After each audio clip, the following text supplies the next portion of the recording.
Yes, तो fertilisers क्या है हमारे ऐसे न्यूट्रिएंट्स जो हम क्या करेंगे लार्जर प्रपोर्शन में बनाएंगे, राइट, खास बनाएंगे कि जिसको क्या हम दे सकते हैं एक्सटर्नली बाहर से, सॉइल के अलावा हम उसको बाहर से प्रोवाइड कर सके for plants, right. So fertilisers होते क्या है कमर्शियली, कमर्शियली का मतलब क्या है on larger scale, large scale के ऊपर सब जगह बेचने के लिए अगर आपको बनाना है, सिर्फ ऐसा नहीं घर के लिए प्लांट के लिए चाहिए, अगर आपको हर जगह के लिए सेल आउट करना है उसको कहते हैं कमर्शियली, राइट। सो कमर्शियली प्रोड्यूस प्लांट न्यूट्रिएंट्स, क्या हम क्या करेंगे उसको बनाएंगे, न्यूट्रिएंट्स को बनाएंगे कमर्शियली, उसको क्या कहते हैं फर्टिलाइजर। उसमें खास कहते हैं एनपीके फर्टिलाइजर, क्या खास कहते हैं एनपीके फर्टिलाइजर, क्योंकि हमको मेन ये 3 न्यूट्रिएंट्स की सबसे ज्यादा जरूरत है, बाकी के तो चाहिए ही जो हमारे 13 एसेंशियल थे, लेकिन उसके अलावा ये 3 तो सबसे इंपॉर्टेंट है, राइट। सो उसके लिए क्या बनाते हैं fertiliser, that is this supply NPK, जिसमें एन क्या होता है नाइट्रोजन, पी क्या होता है फास्फोरस और आपका के क्या है पोटेशियम। ये 3 सारे न्यूट्रिएंट्स मिल जाएंगे किसको सॉइल को, और सॉइल के कहां से जाएंगे प्लांट्स, राइट। सो ये टॉपिक वही चल रहा है क्रॉप प्रोडक्शन मैनेजमेंट के, क्रॉप को अगर न्यूट्रिएंट्स देने हैं तो कैसे देंगे, तो हमने मैन्योर कंप्लीट कर लिया, किसके ऊपर आया फर्टिलाइजर्स के ऊपर आया, राइट। तो fertilisers are commercially produce plant nutrients, इसमें 3 है NPK nitrogen phosphorus and potassium. अब उसके क्या है कुछ एडवांटेजेस है कि कैसे ये फर्टिलाइजर हमको एडवांटेज करेगा या फिर क्या अच्छी है ये फर्टिलाइजर के बारे में बात। तो good vegetative growth of leaves branches and flowers, के जैसे आपने ऐड किया तो हमने क्या दिखा कि भाई ये सारे क्या है एसेंशियल न्यूट्रिएंट्स है, तो जैसे आप करोगे प्रोवाइड तो फिर क्या होगा वो अच्छे से अच्छा आपका प्लांट डेवलप होगा, right. So good growth of leaves branch and flowers giving rise to a healthy plant, कि आपका जो प्लांट होगा वो कैसा होगा हेल्दी होगा, अच्छा होगा, क्वालिटी अच्छी क्वांटिटी अच्छी, right. And last higher yields, जो हमने बात करी भाई क्वांटिटी की, यील्ड्स का मतलब क्या है quantity, higher yields of high cost farming. देखो ये चीज थोड़ी सी कॉस्टली होती है, राइट। सो ये कब यूज करेंगे, देखो हमने 3 किए थे, no cost, low cost, high cost. तो जब हाई कॉस्ट फार्मिंग है तो आपको क्या होगा अच्छी क्वांटिटी में ये प्रोडक्ट फ्रूट जो भी आपको ग्रो करना है प्लांट्स, वो आपको क्या मिलेगा in higher quantity and higher quality, right. So 3 उसके एडवांटेज है। पहला तो growth of leaves branches and flowers, एक आपका हेल्दी प्लांट मतलब क्वालिटी, और वो डिजीज वाली चीज, राइट, जो हमने पढ़ी थी आगे कि डिजीज भी उसको नहीं होगी, and last that is quantity, वो भी क्या होगी बहुत ही अच्छी। ओके, अब आते हैं किसके ऊपर, उसके एडवांटेजेस के ऊपर कि भाई उसके डिसएडवांटेजेस के ऊपर कि भाई ये फर्टिलाइजर का डिसएडवांटेजेस क्या है।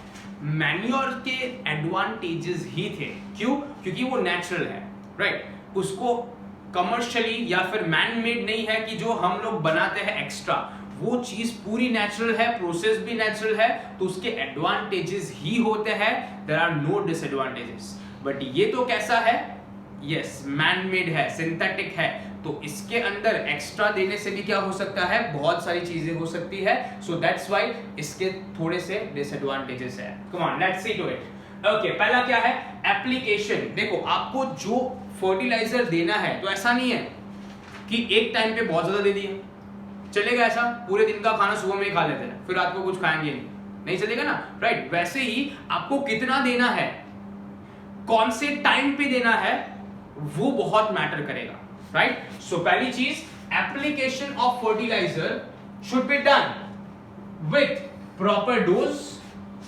कितना देना है, timings and pre and post application precautions.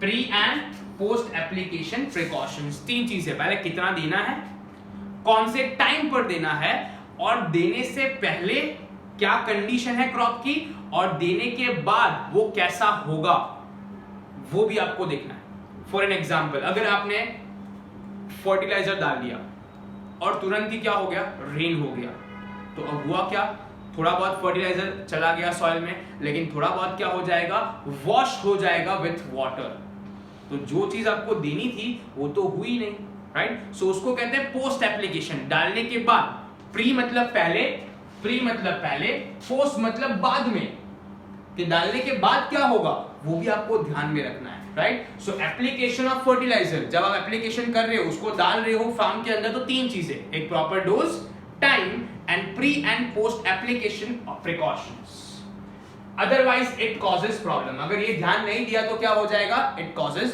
Problems.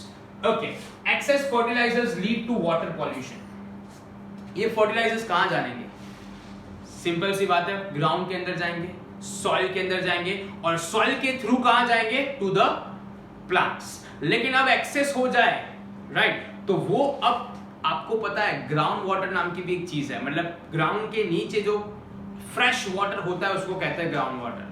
तो अब आपका जो एक्सेस फर्टिलाइजर है, जब वो पानी के साथ कनेक्ट होगा तो वहां पर क्या हो जाएगा, वाटर पॉल्यूशन। तो जितना काम का है वो तो प्लांट लेने ही वाला है, लेकिन जो एक्सेस हो जाएगा फिर वो क्या करेगा, it creates water pollution. Soil fertility is destroyed by continuous use of fertiliser, कि अगर आप रोज के रोज डालते रहो तो ऐसा नहीं चलेगा, उसको इंटरवल्स होते हैं, टाइम इंटरवल्स, भाई एक वीक में एक बार, राइट, या फिर एक महीने में एक बार, तो ही क्या है ये एप्लीकेबल है। वरना ऐसा है कि नहीं भाई रोज डाल देते हैं प्लांट अच्छा ही आएगा ना, ऐसा बिल्कुल नहीं है, और आपकी जो सॉइल है वो पहले से भी बदतर हो जाएगी और खराब हो जाएगी, right. So it loses the fertility of the soil, soil fertility is destroyed by continuous use. Last point, the fertilizer used for the short term and manure used for the long term are best for the optimum yields. कि अगर आपको सही से crop चाहिए, अच्छा वाला crop चाहिए, अच्छी क्वांटिटी में चाहिए, तो कैसे यूज करना चाहिए, फर्टिलाइजर को थोड़ा सा कम यूज करना चाहिए शॉर्ट टर्म, और जो मैन्योर जो हमने लास्ट में पढ़ा कि भाई नेचुरल चीज, उसको थोड़ा सा ज्यादा यूज करना चाहिए। तो आपको क्या होगा, बेनिफिट होगा for optimum yields in crop production. Fertility भी अच्छी रहेगी और क्रॉप प्रोडक्शन भी क्या रहेगा, अच्छा रहेगा, राइट। यहाँ पर दो टॉपिक कर लिए, मैन्योर किया, मैन्योर के अंदर तीन टाइप्स थे, that was compost, vermi compost, green manure. Manure के बाद किया फर्टिलाइजर्स, राइट, फर्टिलाइजर्स भी क्या होते हैं, जो एक्स्ट्रा न्यूट्रिएंट्स प्रोवाइड करेंगे, राइट। अब आते हैं तीसरे टॉपिक के ऊपर, जो हमारा क्या है, yes, organic farming. Organic farming मतलब एक तरह की फार्मिंग प्रैक्टिस है कि कैसे फार्मिंग को बेहतर बनाया जाए, क्या क्या चीजें ध्यान रखनी चाहिए कि फार्मिंग के हिसाब से ही कुछ एडिशन ऐड करे बिना ही क्या करेगा, वो अच्छे क्रॉप्स, अच्छी क्वालिटी प्रोवाइड करेगा। सो फर्स्ट, मिनिमम और नो यूज ऑफ फर्टिलाइजर। हमने लास्ट पॉइंट ही पढ़ा है कि अगर आपको अच्छा क्रॉप चाहिए तो fertiliser for short term and manure for long term. तो वैसे ही अगर ऑर्गेनिक फार्मिंग की बात करें तो वो भी क्या है, नेचुरल फार्मिंग। ऑर्गेनिक का मतलब होता है नेचुरल, राइट। तो अगर नेचुरली ग्रोन चीजें चाहिए तो उसके लिए क्या करना पड़ेगा, नो यूज ऑफ फर्टिलाइजर। कहीं कभी चल जाएगा थोड़ा बहुत, लेकिन बाकी तो no use of fertiliser. Second, maximum use of manure. ज्यादातर मैक्सिमम क्या यूज करना चाहिए, मैक्सिमम आपको मैन्योर ही यूज करना चाहिए, तो ही वो क्या करेगा, नेचुरली सॉइल को बेनिफिट करेगा। नाउ यूज बायो एजेंट्स, मतलब मैन्योर के जैसे क्या होता है, बायो एजेंट्स होता है, such as blue green algae for preparation of bio fertilisers. मतलब जो ऐसे अच्छे फर्टिलाइजर्स हो सकते हैं जो क्या करेंगे, अपने जो प्लांट्स है, सॉइल है, उसको क्या करेंगे, हार्म नहीं करेंगे, उसको न्यूट्रिएंट्स प्रोवाइड करेंगे, राइट। तो वैसे क्या है, बायो फर्टिलाइजर्स होते हैं जो किससे बनते हैं, ब्लू ग्रीन एल्गे। आपने वो शी शोर के ऊपर देखा होगा, ग्रीन कलर की चीजें होती है वो पानी के हिसाब से, राइट, ग्रीन कलर के एल्गे। तो ब्लू ग्रीन एल्गे क्या होते हैं, बायो फर्टिलाइजर बनाने के लिए यूज हो सकता है, जो क्या करेंगे, आपके सॉइल को बेनिफिट करेंगे। तो वो भी किस में आता है, ऑर्गेनिक फार्मिंग में ही आता है। Okay, use of bio pesticides such as neem leaves, turmeric for grain storage. सबने देखा होगा कि भाई हम लोग कभी कभी क्या करते हैं, घर पे बहुत सारा अमाउंट ऑफ फूड पहले से स्टोर कर देता है कि भाई ये 2 मंथ्स का 3 मंथ्स का खाना क्या कर दिया, स्टोर कर दिया। अब कभी कभी क्या होता है कि भाई गर्मी आ गई या फिर ऐसा कुछ आ गया, तो वो सारा खाना क्या हो जाएगा, बहुत जल्दी खराब हो जाएगा। उसके अंदर थोड़े थोड़े क्या जाते हैं, बहुत सारे इंसेक्ट्स आ जाते हैं। तो वो चीज से बचाने के लिए जो हम डालते हैं उसको कहते हैं पेस्टिसाइड्स। उसको क्या कहते हैं, पेस्टिसाइड्स, जो क्या करेगा, इंसेक्ट्स से हमको बचाएगा, मतलब प्लांट्स को बचाएगा, राइट। तो अब उसमें पेस्टिसाइड्स सिंथेटिक भी आता है, ऐसे जो क्या करेंगे उसको, मतलब वो चीज क्या करेगी जो आपके ये इंसेक्ट्स है, प्लांट्स को भी क्या करेंगे, डिस्ट्रॉय करेंगे, राइट। सो वहां पर क्या यूज करते हैं, बायो पेस्टिसाइड यूज करते हैं, नेचुरल चीज है। कौन सी नेचुरल चीज है, लाइक नीम लीव्स नेचुरल है, टर्मरिक हल्दी वो भी क्या है, नेचुरल है। तो अगर आपने ये चीज वो ग्रेन्स के साथ डाल दी, वो जो आपने स्टोरेज किया उसके साथ थोड़ा सा डाल दिया, तो अब वहां पर कोई इंसेक्ट्स नहीं आएंगे और वो आपका क्या रहेगा, सेफ रहेगा, right. So it is used for grain storage.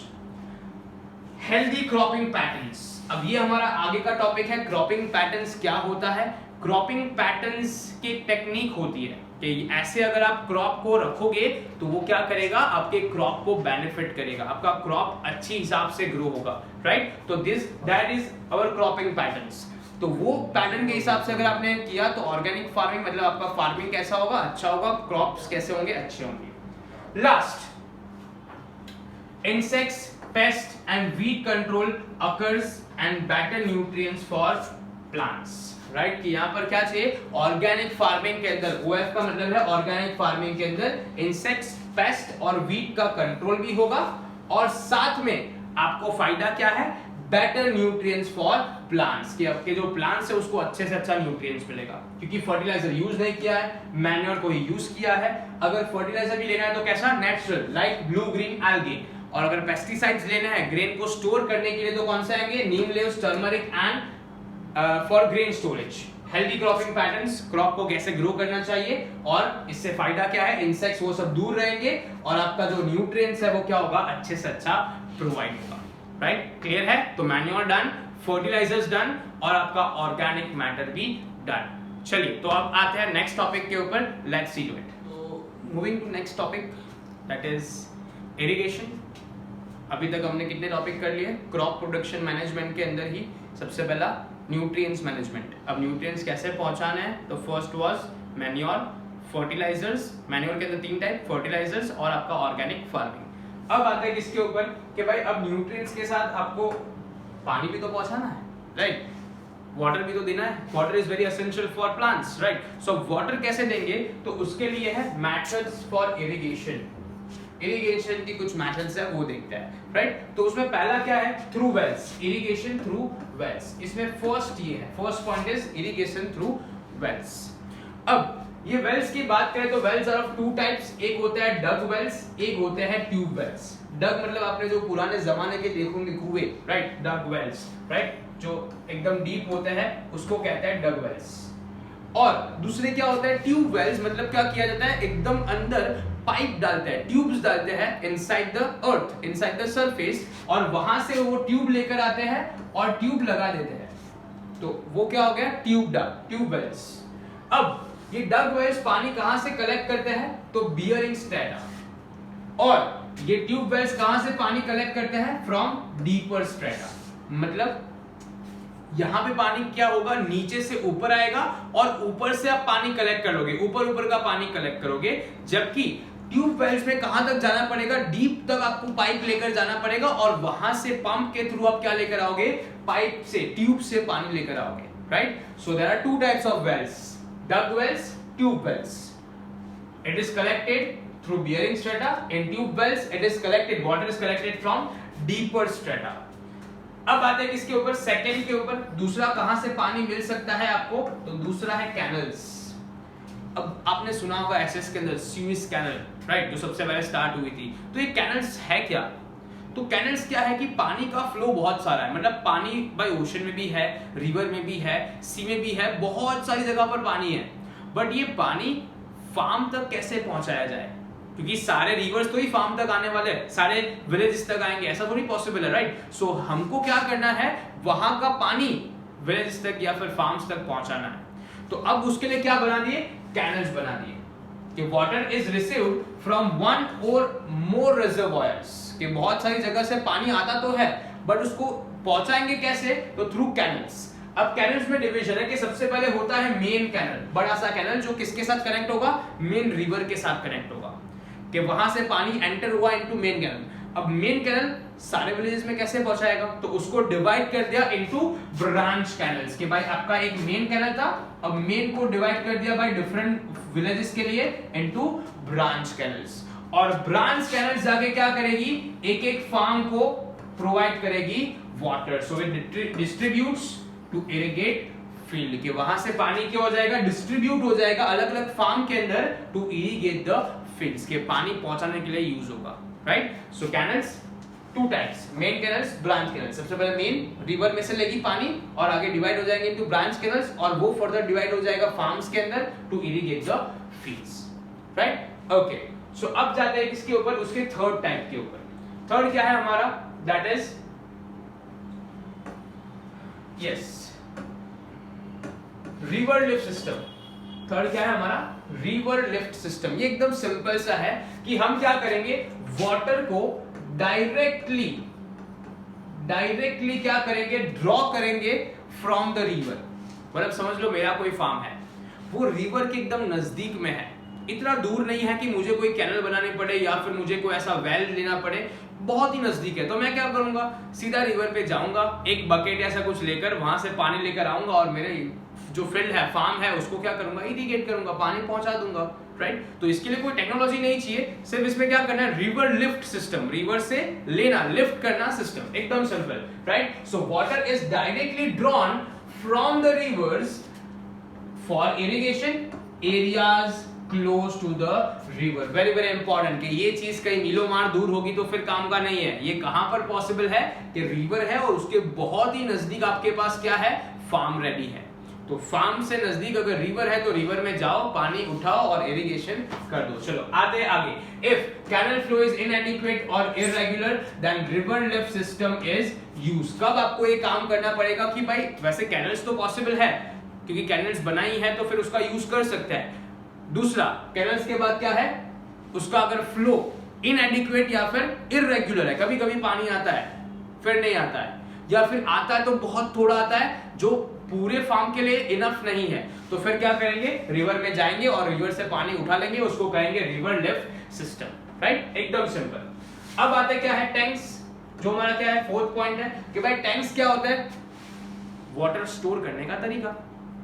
Small water reservoir, जैसे पानी रिवर के अंदर एक्स्ट्रा फ्लो करता है या फिर स्टोर होता है, वैसे ही अगर हम क्या करें, वो जो एक्स्ट्रा पानी है उसको एक टैंक के अंदर स्टोर कर दे, तो वो पानी हम आगे यूज कर पाएंगे, राइट। सो टैंक का कैसे है, it is a small storage reservoir, it is a small storage reservoir, जो करेगा क्या कि जब आपको पानी की जरूरत है तो क्या करेगा, वो जरूरत को पूरी करेगा। कैसे, intercept and store the run of the smaller areas.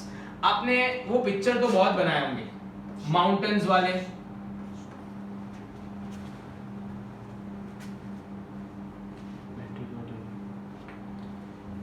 Yes, mountains वाले, यहां पर ऐसे घर, राइट, और आप ऐसे रिवर बनाते हो, राइट, तो उसको कहते हैं रन ऑफ। उसको क्या कहते हैं, रन ऑफ, छोटी सी स्ट्रीम। तो अगर मैं क्या करूं, ये जो स्ट्रीम ऐसे जा रही है, खाली पानी वेस्ट ही हो रहा है या फिर आगे जाके कहीं पे मिल ही रहा है, हमारे लिए कुछ यूजफुल नहीं है, तो अगर मैं क्या करूं, ये रन ऑफ को कैच कर लूं, इसको स्टोर कर लूं, राइट, फ्रॉम स्मॉलर एरियाज, तो क्या कर सकते हैं हम लोग, ये पानी को आगे यूज कर सकते हैं फॉर इरिगेशन, राइट। तो टैंक्स क्या है, स्मॉल स्टोरेज रिजर्वॉयर, जिसमें करना क्या है, वो जो स्ट्रीम है उसको रोकना है, इंटरसेप्ट करना है, और उसमें से पानी को क्या करना है, स्टोर करना है from the run of smaller areas. Smaller area से जो रन ऑफ आती है उसको रोक कर उसमें से पानी स्टोर कर लो और फिर इसको यूज करो for irrigation of farms, right. अब लास्ट है newer initiatives, last fifth point, newer मतलब नई नई टेक्नोलॉजी भी तो आ रही है भाई, राइट। सो नई नई टेक्नोलॉजी को कैसे यूज करेंगे और उसको हम पहुंचाएंगे वाटर कहां पर, टू द फील्ड्स। तो अब आते हैं किसके ऊपर, न्यूअर इनिशिएटिव्स। पहला, रेन वाटर हार्वेस्टिंग। सुना ही होगा आपने, बहुत ही सिंपल है कि जो रेन का वाटर है वो ऐसे ही वेस्ट चला जाता है, तो क्या करो, शेड के ऊपर एक पाइप लगा दो, जो क्या करेगा, वहां से आपके रूफ के ऊपर जो पानी आया है उसको स्टोर करेगा इनटू अनदर टैंक। उसको कहते हैं रेन वाटर हार्वेस्टिंग। के पानी का, रेन का जो पानी है वो जो वेस्ट हो रहा है उसको हम स्टोर करेंगे और आगे उसको यूज कर पाएंगे for irrigation. Water shade management, water shade management, ये भी क्या है आपका एक, यस, वाटर शेड मैनेजमेंट, ये भी क्या है आपका सेम टाइप ऑफ है कि वाटर जो आपका आ रहा है एक्स्ट्रा वेस्ट हो रहा है, उसको क्या कर सकते हो आप, सेव कर सकते हो, राइट, और सेव करके फिर वहां पर जो अपने फील्ड्स है, फार्म्स है, वहां पर इरिगेशन के लिए यूज कर सकते हो। Second, small check dams are built which stops the rain water from flowing away and leads to increase the ground water level. मतलब ये क्या करेगा पता है, हम लोग रिवर के पास डैम्स बनाते हैं, तो वो क्या करेगा, छोटे छोटे चेक डैम्स है जो क्या करेंगे, पानी जो आ रहा है उसको पहले क्या करेगा, स्टोर करेगा, स्टॉप करेगा और स्टोर करेगा। अब यहां पर पानी का लेवल इंक्रीज हो रहा है, स्टोर हो रहा है, तो पानी यहां पर तो स्टोर हुआ ही है, साथ में ये वाला पानी कहां पर एब्जॉर्ब होगा, इनटू द ग्राउंड। ग्राउंड है आपका, वहां पर एब्जॉर्ब होगा।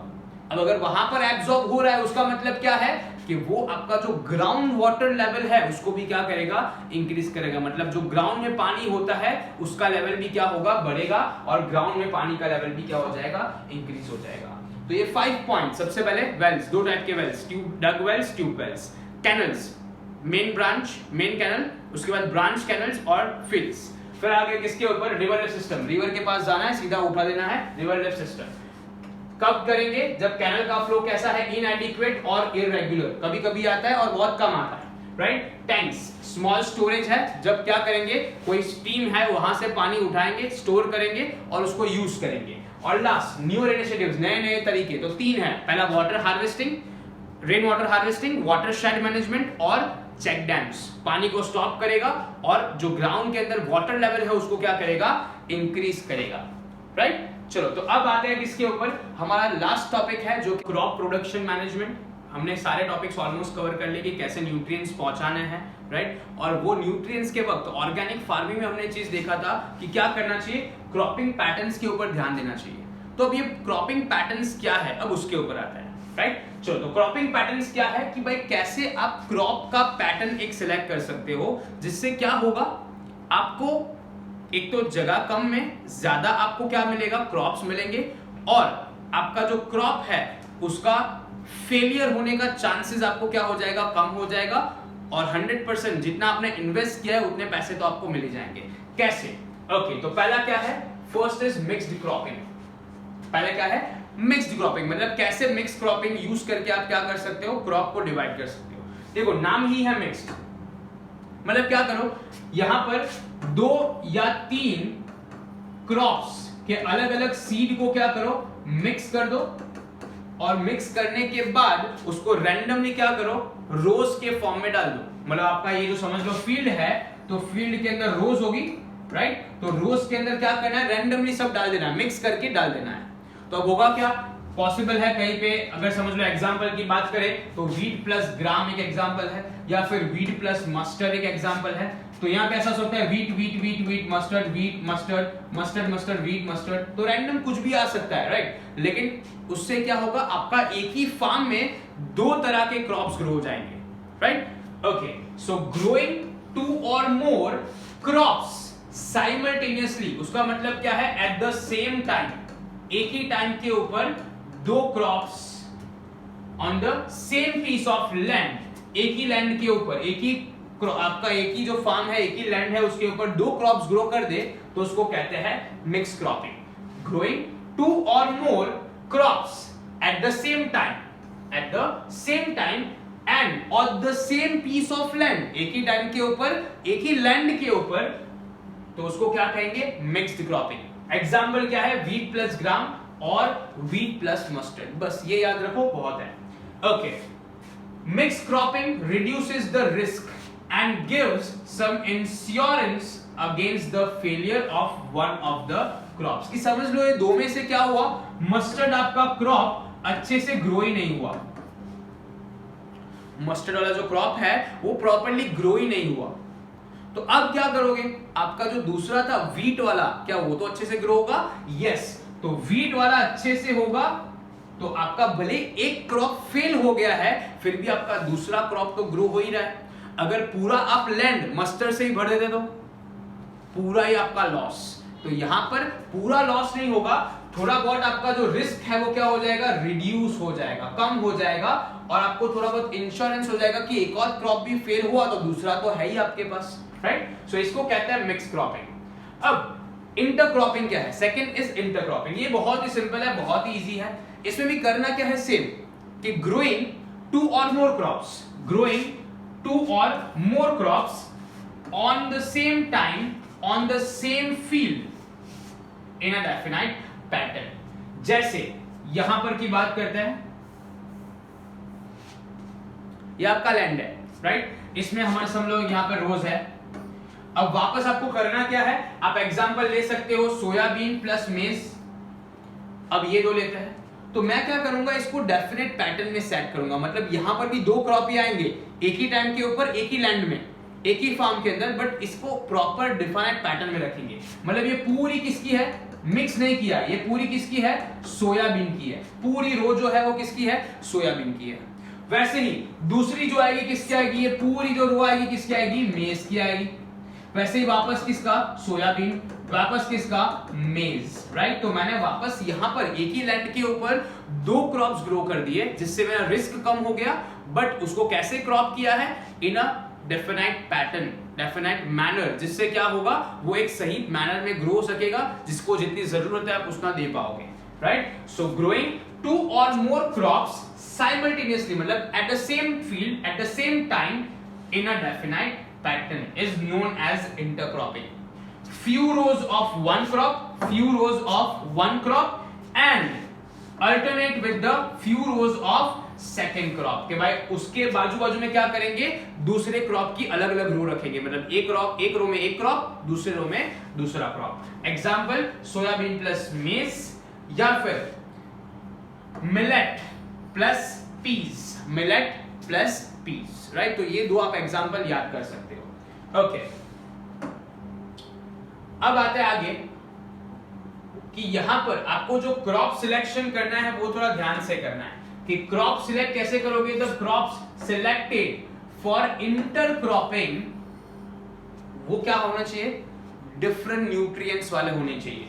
मतलब जो आपका सोयाबीन था, मतलब जो हमने देखा कि भाई डिफरेंट डिफरेंट रोज है, तो उसमें से एक कैसा होगा जिसको न्यूट्रिएंट्स कम चाहिए, और दूसरा कैसा होगा जिसको न्यूट्रिएंट्स ज्यादा चाहिए। तो ही क्या होगा, आपका वो चीज बैलेंस हो पाएगा। वरना फिर पूरे क्रॉप में अगर सब ऐसे ही डाले जिसको न्यूट्रिएंट्स बहुत चाहिए, तो आपका फिर वो बैलेंस नहीं होगा, राइट? सो क्रॉप्स कैसे लेने हैं? जिसके अंदर क्या होगा?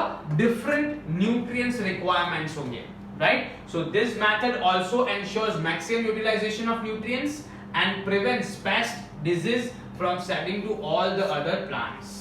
So by this method both crops can give better results। के भाई वो मिक्स वाले क्रॉपिंग से क्या है? इंटरक्रॉपिंग अच्छा है। मिक्स करके एक में ही डाल दो तो क्या है, थोड़ा डिफिकल्ट हो जाएगा। ये वाला आपको और बेनिफिट करेगा। Last, crop rotation. देखो बहुत ही सिंपल है क्रॉप रोटेशन। अब आपके पास पूरे साल में ये क्या है? लैंड ओपन है। आप क्या कर सकते हो? 3 मंथ्स आपका एक क्रॉप आएगा, फर्स्ट क्रॉप आएगा। 3 मंथ्स में एक क्रॉप ग्रो हो गया, खत्म। फिर आप क्या करोगे? नेक्स्ट 3 मंथ्स के अंदर दूसरा क्रॉप ग्रो करोगे, सेकेंड क्रॉप। फिर वापस और 3 मंथ्स के अंदर थर्ड क्रॉप, राइट? अब आप सोचो कि अगर पहला क्रॉप मैंने ग्रो किया है तो वो सारे न्यूट्रिएंट्स ले लेगा, सारा वाटर सब चीज ले लेगा। अब अगर आप वही सॉइल के अंदर वापस सेकेंड क्रॉप ग्रो कर दोगे तो क्या इसके पास कोई न्यूट्रिएंट्स बचने वाले हैं? ऑफ कोर्स नहीं बचेंगे, सारे सब तो खत्म हो चुका है। और अगर चलो सेकंड के पास थोड़ा बहुत ही बचा है, लेकिन आप थर्ड वापस करने गए तो यस, तो फिर तो कुछ ही नहीं होगा, राइट? सो इसके लिए हमको क्या करना चाहिए? कुछ रोटेशन रखना चाहिए, जिसको क्या कहते हैं? Crop rotation. कि पहले हम क्या करेंगे? एक क्रॉप को पूरे के अंदर सेम क्रॉप करेंगे, पूरे के अंदर क्या करने वाले हैं? सेम क्रॉप ग्रो करेंगे। उसके बाद ये पहला जो हो गया, उसके बाद हम क्या करेंगे? क्रॉप को बदल देंगे, क्रॉप को क्या कर देंगे? चेंज कर देंगे। अगर समझ लो यहाँ पर राइस ग्रो किया था, तो अब यहां पर क्या ले लेंगे? मेज ले लेंगे। क्योंकि ऐसे समझ लो राइस को ज्यादा पानी चाहिए, ज्यादा न्यूट्रिएंट्स चाहिए, तो अब उतने न्यूट्रिएंट्स तो है ही नहीं, तो अब क्या करेंगे? मेज ग्रो कर देंगे कि जिसको क्या है? न्यूट्रिएंट्स की जो चाहिए क्वांटिटी चाहिए वो क्या चाहिए? कम चाहिए। तो वो आपका क्या हो जाएगा? बैलेंस हो जाएगा। अब तक आपकी सॉइल क्या हो गई है? एकदम अच्छी हो गई है, क्योंकि न्यूट्रिएंट्स तो मेज ने लिए ही नहीं है। न्यूट्रिएंट्स किसके पास है? सॉइल के पास ही है। तो वापस जब थर्ड राउंड आएगा तो आप क्या ग्रो कर सकते हो, वापस राइस ग्रो कर सकते हो, क्योंकि उसके पास सारे न्यूट्रिएंट्स क्या आ चुके हैं, वापस आ चुके हैं। तो इसको कहते हैं क्रॉप रोटेशन, कि क्रॉप का क्या करते रहो, रोटेशन करते रहो, क्रॉप को चेंज करते रहो, जिससे क्या होगा, आपको मैक्सिमम आउटपुट मिलेगा, अच्छी क्वालिटी एज वेल एज अच्छी quantity, right. So crops are grown in a planned succession, planned succession, सोच के कि भाई अभी इतना यूज करूंगा तो उसके बाद इतना खत्म हो जाएगा, तो अब ये वाला लेना पड़ेगा, राइट। और सक्सेशन मतलब एक के बाद एक। On the same land is called crop rotation, कि एक के बाद एक दूसरा अगर अलग अलग क्रॉप ग्रो करते रहोगे on the same land is known as crop rotation. Depends upon duration, गर्मी में है, ठंडी में है, बारिश में है, and is done for different crops combination, कि अलग अलग क्रॉप के हिसाब से कॉम्बिनेशन सेट करना पड़ेगा, right? So availability of moisture and irrigation decides the choice, कि आपको कितना पानी है, अगर गर्मी है तो पानी कम होगा आपके पास, अगर ठंडी है, मानसून है तो पानी अवेलेबल ज्यादा होगा, राइट। सो वो चीज देखकर हम क्या करेंगे, सिलेक्ट करेंगे, चॉइस सिलेक्ट करेंगे कि कौन सा क्रॉप लेना है, right. And in proper crop rotation 2 or 3 crops can be grown in a year with good yield, कि अगर आपने प्रॉपर क्रॉप रोटेशन किया तो अच्छे से अच्छी क्वालिटी, अच्छे से अच्छी क्वांटिटी आपको मिल जाएगी, और वैसे आप 2, 3, 4 क्रॉप्स ग्रो कर सकते हो एक ही साल के अंदर, राइट। तो आपको बेनिफिट करेगा। तो हमने यहां तक कितने कंप्लीट कर लिए, एक बार चेक कर लो फटाफट। हमने सबसे पहले स्टार्ट किया था क्रॉप प्रोडक्शन मैनेजमेंट, राइट। तो crop production management, crop production management, right. तो इसके अंदर हमने सबसे पहले क्या स्टार्ट किया था, न्यूट्रिएंट्स से, यस। तो न्यूट्रिएंट्स वाले कर लिए, एयर वाटर सॉइल। उसके बाद किसके ऊपर गए, मैन्योर। मैन्योर के अंदर 3 टाइप्स, कंपोस्ट, वर्मी कंपोस्ट, और लास्ट कौन सा किया, ग्रीन मैन्योर, ये हो गया। उसके बाद किसके ऊपर गए, फर्टिलाइजर्स के ऊपर गए, उसके टाइप्स, एडवांटेज, वो हो गया। फर्टिलाइजर्स के बाद किसके ऊपर गए, ऑर्गेनिक फार्मिंग के ऊपर गए, और मैं ऑर्गेनिक फार्मिंग के बाद लास्ट हमने किया इरिगेशन, और लास्ट टॉपिक आपका yes this cropping patterns, cropping patterns. तो ये आपके सारे टॉपिक कौन से हैं, क्रॉप प्रोडक्शन मैनेजमेंट के हैं। तो यहां पर आपका ये वाला टॉपिक भी क्या होता है, फिनिश होता है। अब क्या करेंगे, क्रॉप प्रोटेक्शन मैनेजमेंट करेंगे। यहाँ पे क्रॉप प्रोडक्शन मैनेजमेंट कंप्लीट होता है, अब स्टार्ट करेंगे क्रॉप प्रोटेक्शन मैनेजमेंट, कैसे क्रॉप को प्रोटेक्ट किया जाए, ठीक है। तो मिलते हैं नेक्स्ट लेक्चर में, सी यू सून।